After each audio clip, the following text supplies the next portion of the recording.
In this lesson, we will be adding the hairy looking tentacles, also called the pili, on the surface of the cell membrane. And for that, we're going to be using V-Ray Fur. To add V-Ray Fur to the cell membrane, first of all, select the cell membrane NURB sphere, go to Create, V-Ray, and V-Ray Fur. Add V-Ray Fur to selection. Just click on that. As you can see, nothing happened.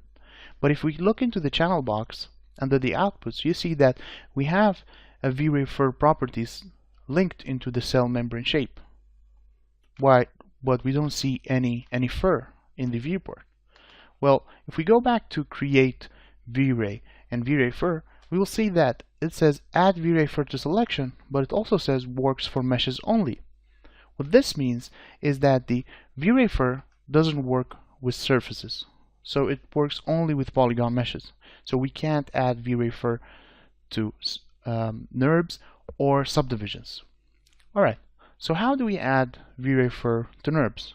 Well, we go ahead and convert the NURB sphere into a polygon mesh. And to do that, we go to select the sphere, go to Modify, Convert, and NURBs to Polygon.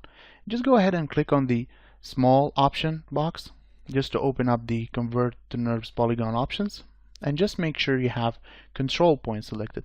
What it will do is it will convert this into a polygon, but it will add edges only where we have the control points of the NURBs sphere. And we go ahead and click Tessellate, and this is what we get. Press 5 on your keyboard, and now if we press 3 to smooth this, you're going to see it looks exactly, go back to 4, and it looks exactly as the NURB sphere. As you can notice is that it didn't delete the NURB sphere, which is good because we just want this to sit on the top of the cell membrane and just hold the pili, the V-Ray Fur. And we're going to be adding a new material to this one, to the polygon surface, polygon mesh that we created, and we're going to go ahead and rename this pili mesh. Alright, now let's open up the hypershape and add the pili shader to the pili mesh. For the pili shader, I went ahead and created the pili shader for this one. Again, for the pili shader, I used exactly the same techniques that I used to create the shader for the nucleus and the cell membrane. So there is no reason to go ahead and explain that again. But I'm going to go ahead and explain and show you the inputs and outputs to this shader. For this one, I used a V-Ray light shader, simple V-Ray light shader. As you can see, this is a V-Ray light material. And into the color, I went ahead and linked a ramp. Again, a ramp, a U ramp. For this one, I added two colors, a really hot pink and a really desaturated dark purple. As you can see, we don't have any wave to this or any noise. And for the opacity, as you can see, this is really, we can barely see it, but we can see it on the edges more, and in the middle is far much more transparent. And we did that by linking again the sampler info into another ramp which we used for the opacity. And for this one, I went with the black and a darker gray just to get that look that I'm going for. One thing you will notice is that these two ramps share the same sampler info. Well, the sampler info does the same thing for both of them. So you can go ahead and use the sampler info for all the ramps that if the setting are exactly the same. So if this sampler info has it's linked to the UV, U, and V chord, and this one as well is linked to the U and V chord. So this is just to make things a bit more cleaner, and we don't have that much clutter in the work area. Alright, now let's go ahead and select the pili surface. Just make sure you have the pili mesh. So make sure it's a pili mesh. Right click on the pili and assign material to selection. Alright, now before we add the V-Ray Fur to this one, I'm just gonna go ahead and add some smoothing smooth modifier to this one, because if we go ahead now and just do a render,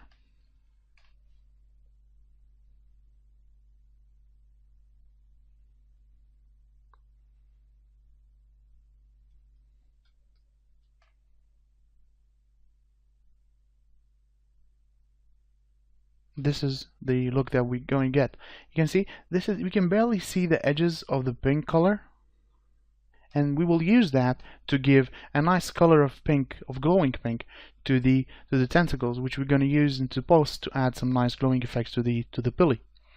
So before I add the V-Ray to this one, I'm going to add some smooth. Well, why I'm going to go ahead and add some smooth? Because I need the V-Ray will be distributed along the faces. And now if we look at this one, we see that we have very few faces on this polygon mesh. So I really want to have a lot of faces, because if we're going to distribute like 3 hairs per face, that's going to look it's not going to look good, the look that I'm going for. So to do that, we go to Mesh, Smooth, and this adds more faces to the mesh. But I'm going to go into the inputs where it says Poly Smooth Face, and I'm going to go ahead and add 3. This will make this more smooth and add a lot of faces to this. Alright, now we select the Billy mesh, go to Create, V-Ray, V-Ray Fur, add V-Ray Fur to selection, and as you can see, now that's a lot of hair.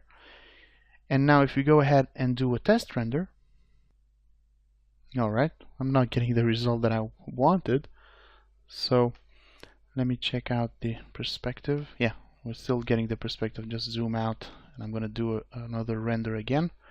Sorry about that.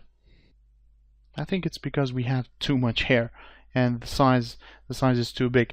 So we're going to go ahead and just tweak this just to make it, because if we zoom out, you see this is that's a lot of hair. It's really huge. So if we go ahead and just escape, so we close the render, I'm going to select this, open the attribute editor, and under you can see Pilly Mesh V-Ray Fur properties, I'm just going to tone down the lengths, something to more manageable, maybe something like that. And if we do a test render now, alright, the render is really slow. It's really slow because we have a lot of faces. So if we go down here, we can see we have like 10 per face, and I'm going to go ahead and just add 1 per face and do another render.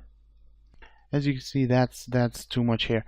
So we do have to go ahead and tweak this, and I think the main thing is gonna tweak down the thickness of this one, and just make sure. I'm gonna add 2 divisions just so we have, and I'm gonna render just a piece of this, just drag a piece on top of this and do another render. Alright, that's much better.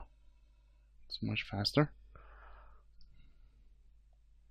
Again, it's all about going back and forth to tweak the look that we're going for. Again, to the attribute editor, I'm just going to make the thickness a bit more thicker, just around, just so I can show you. Alright, 80. No, not 800. Sorry, 0.9.